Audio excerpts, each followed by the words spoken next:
हे भगवान, बाबा यहाँ पार्टी की तैयारी के लिए आने वाले थे। कितना बड़ा और पूरा चांदी से बना हुआ घर है। कहाँ हैं सभी नौकर? आए नहीं अभी तक? पार्वती, सभी नौकरों को इकट्ठा करो। पार्वती ने सभी काम पर आए हुए नौकरों को सुजाता के पास भेजा, जो कि उस बड़े चांदी के घर की मालकिन थी। श्वेता भी सुजाता के पास ही आ गई और सुजाता सभी को समझाने लगी। सुनो, तुम सभी यहाँ क्या घास काटने आए हो? सारा काम ऐसे ही पड़ा हुआ है। जल्दी सभी प्लेट्स वगैरह को जगह पर लगाओ और हाँ, सारी सजावट भी सही से करो। सुनो लड़की, तुम कौन हो? जी वो मैं प्रकाश सिंह जी की बेटी हूँ। वो आपके यहाँ काम करने आने वाले थे, लेकिन उनकी तबीयत खराब हो गई। अब उनका काम मैं संभालूंगी। ये मेरा घर है, कोई धर्मशाला नहीं है कि किसी भी जगह पर कोई भी मुंह उठाकर चला आए। लेकिन अब तुम आ ही गई हो तो ठीक है। तुम्हारे बाबा को मैंने फूड डिपार्टमेंट में लगाया था, जाकर देखो कि सभी वर्कर्स ठीक से काम कर रहे हैं और साथ में ये भी चेक करना कि कोई हमारी चांदी का एक भी टुकड़ा चुरा ना ले। ठीक है। सुजाता की बात सुनकर श्वेता फूड डिपार्टमेंट में चली गई। कुछ ही देर बाद मेहमान आना शुरू हो गए। श्वेता फूड डिपार्टमेंट को अच्छे से संभाल रही थी। तभी पीछे से मेहमानों को लिए वहां सुजाता पहुंच गई। देखो बहन, मैं कोई ऐसी वैसी पार्टीज वगैरह में विश्वास नहीं रखती। मैंने तो खाने के बर्तनों से लेकर खड़े बैठे हर चीज का इंतजाम चांदी का किया है। ये देखो, ये खाने के बड़े भगोने देख रही हो, प्योर चांदी के हैं। ये देखो, इस चम्मच को हाथ में लो, देखो कितना भारी है। मैं ऐसे वैसे काम नहीं करती, एकदम प्योर चांदी लगवाई है हर चीज में। वो तो इन सभी चीजों की चमक बता रही है कि काम बिल्कुल A1 किया है आपने। जी अच्छा, चलिए घर में चलिए, मैं आपको अपना चांदी का सोफा और साथ में चांदी का बेड भी दिखाऊंगी। सुनो लड़की, अगर कोई भी चीज कम हुई या फिर तुमने ठीक से काम नहीं किया तो मुझसे बुरा कोई नहीं होगा। सुजाता श्वेता को समझाते हुए चली गई। सुजाता ऐसे ही बहुत शो ऑफ करने वाली औरत थी। उसने सभी मेहमानों को ऐसे ही अपनी एक एक चीज दिखाई और बहुत शो ऑफ किया। सुजाता जी, आपके तो घर की हमने हर एक चीज देख ली, सब कुछ एकदम बढ़िया है, लेकिन आपके बेटे का क्या? मतलब ये कि अब तो आपका छोटा बेटा भी शादी के लायक हो गया। उसकी शादी कब और किससे करवाओगी? अच्छा सवाल किया है। मैं करवाऊंगी अपने बेटे की शादी किसी अपने ही टक्कर के अमीर सोने या चांदी की घर वाली लड़की से, जो ऐसे ही दिन देख कर आई हो और नाजों में पली हो। मैं किसी गरीब से तो कतई अपने बेटे का रिश्ता नहीं जोड़ूंगी। एक तरफ सुजाता ये सब बातें कर रही थी तो वहीं दूसरी तरफ उसके बेटे का दिल गरीब घर की लड़की श्वेता पर आ चुका था।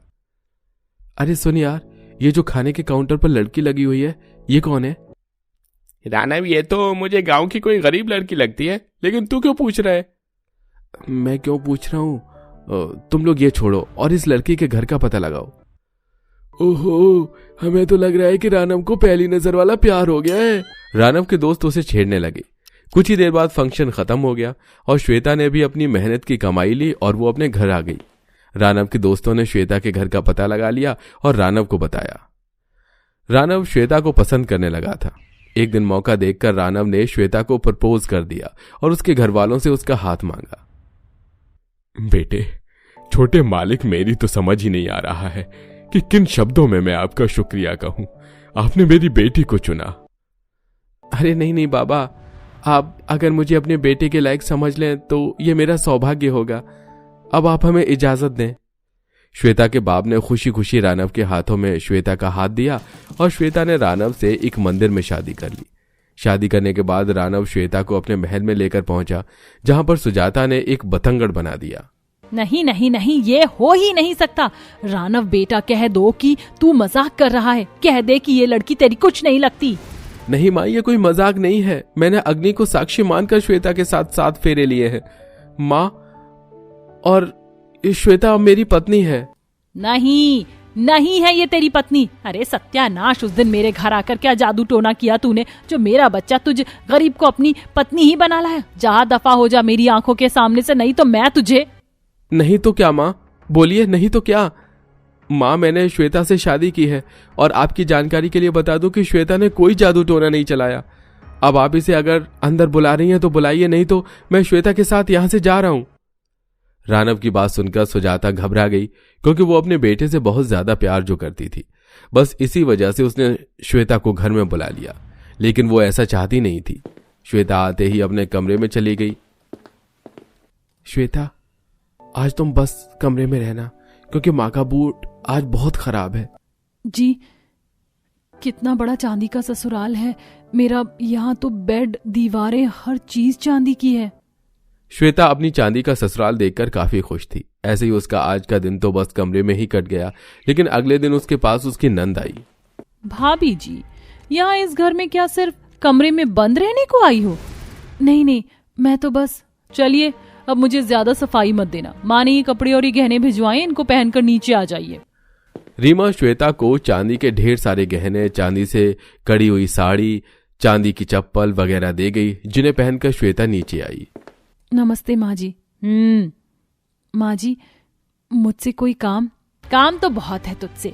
तू क्या कहीं की महारानी है? चल जल्दी से सभी के लिए खाना बना, और कल से आइंदा इतनी देर की तो मुझसे बुरा कोई नहीं होगा। सुजाता की बात सुनकर श्वेता रसोई में आ गई और उसने सभी के लिए खाना बनाया। सुजाता का गुस्सा अभी भी हल्का नहीं हुआ था। उसने बातों बातों में श्वेता को गरीब घर से होने की वजह से बहुत बातें सुनाई। ऐसे ही एक दिन श्वेता के गले से चांदी का हार गुम हो गया। अरे नहीं, मेरा हार कहाँ चला गया?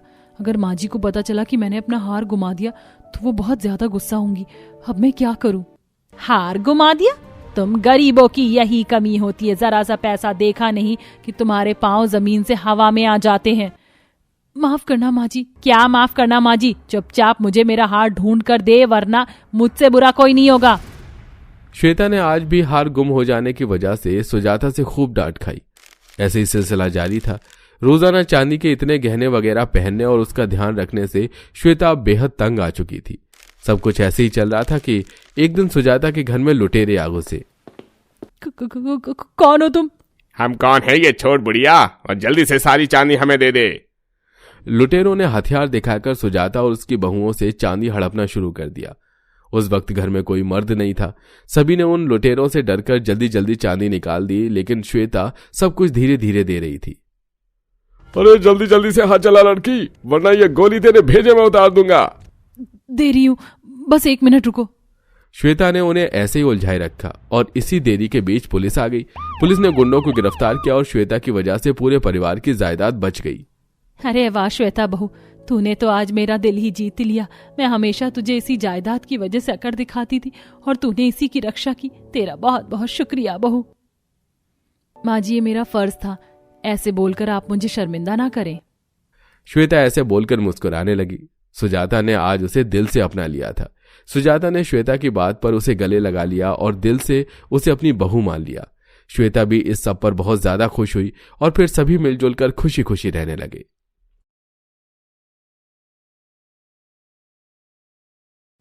नेहा बहू, पहले मेरे बच्चे को कपड़े दे दो ना, जो तुमने बोरी के बनाए हैं। मेरी बेटी की तबीयत खराब है। बहू, तुम पांचों कितनी अच्छी हो। अगर तुम पांचों ना होती तो शायद हम सभी गरीब इस ठंड में मर ही जाते।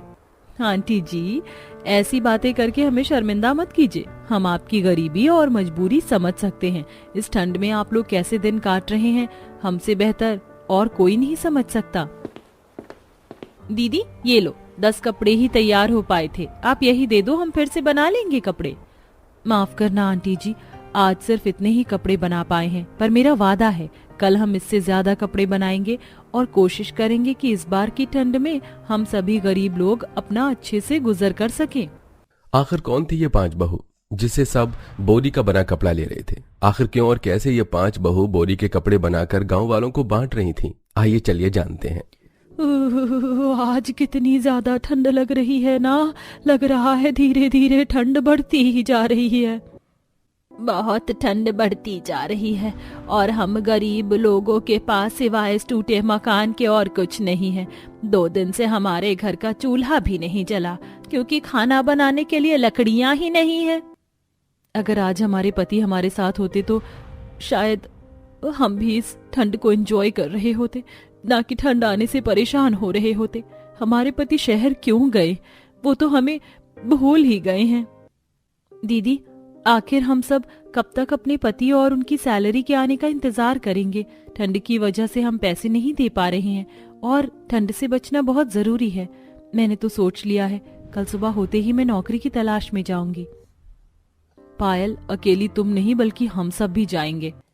ठंड से बचने के लिए 5 बहू घर से बाहर काम की तलाश में जाती हैं, पर उन्हें कहीं काम नहीं मिलता और सारी बहुएं शाम को घर आने लगती हैं। पर तभी निशा की नजर एक मूंगफली वाले पर पड़ती है और वो मूंगफली वाले से कहती है, भैया आपके पास कितनी सारी मूंगफली के छिलके रखे हैं, अगर आपको काम नहीं है तो क्या मैं आपकी मूंगफली के छिलके ले लूं? अरे हाँ हाँ क्यों नहीं, भला इस कूड़े का मुझे क्या काम। अरे मैं तो कहता हूँ अगर तुम्हें जरूरत है तो रोज ये सारे के सारे छिलके ले जाओ तुम, वरना मुझे इसका जुर्माना भरना पड़ेगा। मूंगफली के छिलके को देखकर नेहा के दिमाग में आइडिया आता है और वो मूंगफली के छिलके से भरा कट्टा घर ले आती है। माँ जी ये देखिए मैं कितने सारे मूंगफली के छिलके लाई हूँ, आज हमारे घर में चूल्हा भी जलेगा और खाना भी बनेगा और हम 5 बहू और सास आग के पास अपनी रात भी गुजारेंगे और ठंड से भी बचेंगे।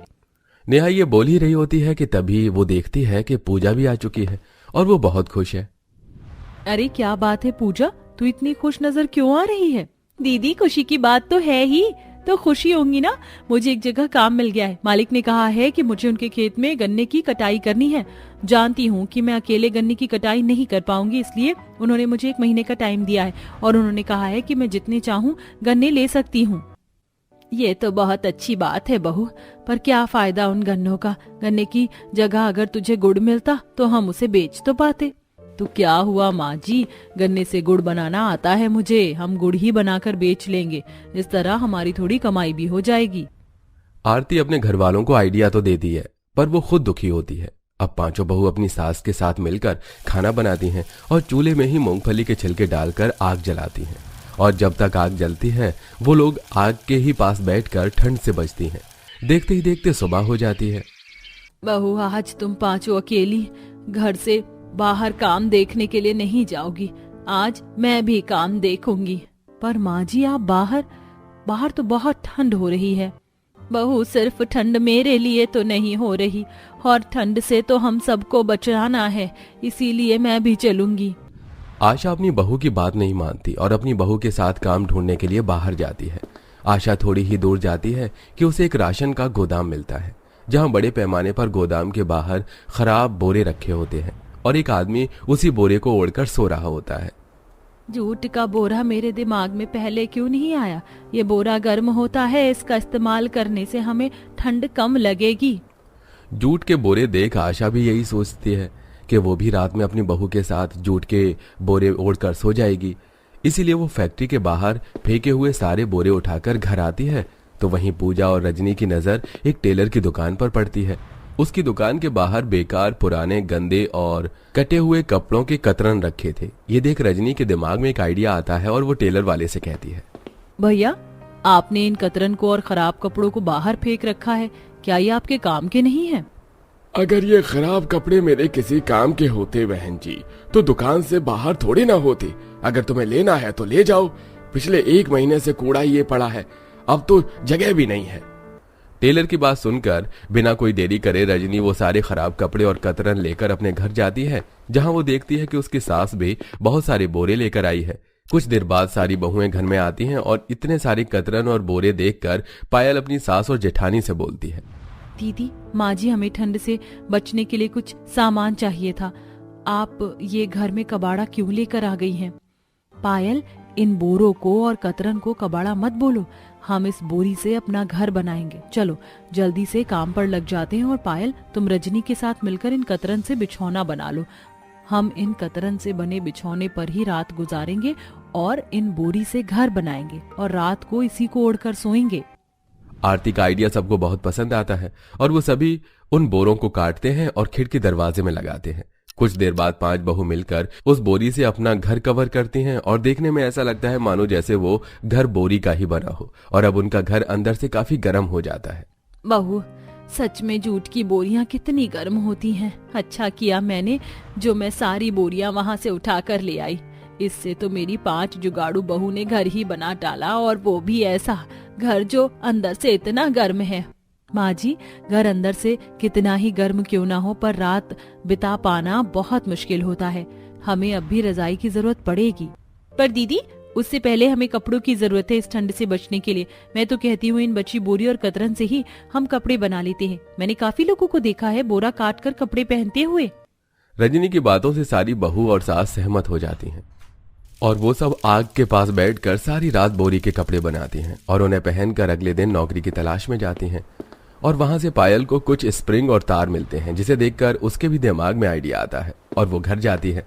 और तभी उसके घर के बाहर एक बच्चा आता है और उनके बोरी के कपड़े देख उनसे कहता है, आंटी मुझे बहुत ठंड लग रही है, आप अपने जैसा मेरे लिए भी इन कतरन और बोरे से कपड़ा बना दो ना। बेटा तुम फिक्र मत करो, हमें थोड़ा सा समय दो, हम तुम्हारे लिए अपने जैसा कपड़ा बना देंगे।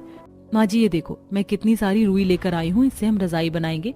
पर इससे पहले मैं सोच रही हूँ कि हमारे पास इतने सारे कतरन और बोरी रखे हैं, क्यों ना हम अपनी तरह अपने गरीब गांव वालों के लिए भी कपड़े बनाएं, जिसे पहनकर वो लोग भी ठंड से बच सकें।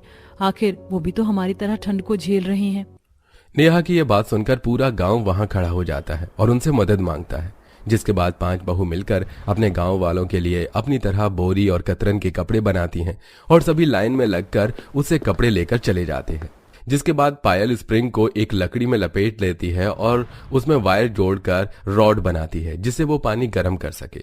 तो वहीं दूसरी ओर पूजा, आरती, निशा अपनी सास के साथ मिलकर बोरी की रजाई बनाती हैं और नेहा अपने घर वालों से कहती है, माँ जी हम 5 बहू ने मिलकर रोड का जुगाड़ कर लिया, बोरी की रजाई बना ली, अपने जुगाड़ से बिछौना बना लिया, बोरी का घर बना लिया और यहाँ तक कि कपड़े भी बना दिए। हम 5 सास बहू तो इस बार की ठंड से बच जाएंगे, पर गरीब लोग कैसे बचेंगे? इसलिए मैंने सोचा है कि हम अपने इन जुगाड़ का इस्तेमाल करते रहेंगे और इस ठंड में गरीब लोगों को सस्ते में अपना जुगाड़ू सामान बेचेंगे। इस तरह खाने के लिए हमारे पास 2 पैसे आ जाएंगे और गरीब लोगों के पास सस्ते में ठंड से बचने का सामान। इस तरह नेहा अपनी चारों देवरानी और सास के साथ मिलकर अपने जुगाड़ से रॉड, बोरी के कपड़े, रजाई, खराब कपड़ों से बिछौना, ये सब बनाकर उन्हें सस्ते दामों पर गांव वालों को बेचने का काम शुरू कर देती हैं और सब खुशी खुशी रहने लगते हैं।